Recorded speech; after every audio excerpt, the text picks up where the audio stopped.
Et bonjour à toi, sois bienvenue dans cette nouvelle vidéo de cours sur Blender 3D avec la fabrique d'univers. Aujourd'hui on va plus loin et on va voir les courbes. Alors c'est le moment de mettre le petit pouce en l'air et l'abonnement, et c'est parti! Alors pour ajouter une courbe, on va pouvoir utiliser soit le menu Add ici en haut à gauche, soit le raccourci Shift A dans le viewport. Je vais aller chercher une curve et on va mettre une Bézier. La courbe s'est matérialisée ici dans ma scène et on la retrouve dans ma hiérarchie du nom de Bézier Curve.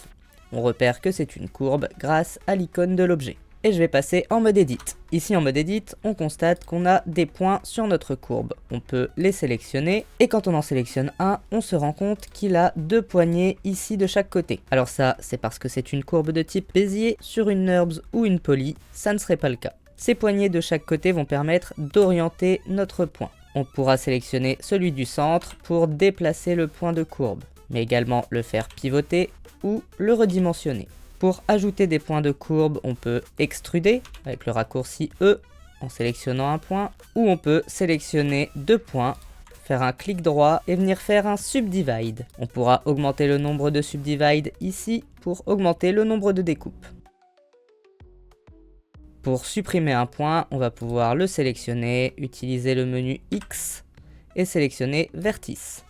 Et maintenant, rendons-nous dans le menu Data de nos courbes. Ici à droite, le petit menu en forme de courbe verte.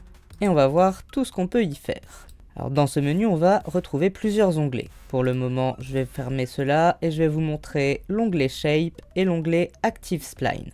Ces deux onglets vont nous permettre de gérer la résolution de notre courbe. Comme vous le voyez, pour le moment, on voit que la spline se constitue de petits segments anguleux. On va pouvoir modifier cela dans la résolution U de l'Active Spline ou la résolution Preview U ou Render U du Shape. Si je l'augmente, ici, on voit que voilà, la courbe se définit plus proprement. On va pouvoir monter à 64 au maximum. La résolution U, en bas dans l'Active Spline, aura toujours le privilège sur la résolution de la Preview U et du Render U. En revanche, si je retouche à la résolution de la Preview ici, ça va augmenter tout de suite la résolution U de l'Active Spline à la même mesure. Le Render U va me permettre d'avoir une valeur différente en rendu si je le souhaite. Cela permet notamment de réduire la résolution en Preview pour alléger le travail.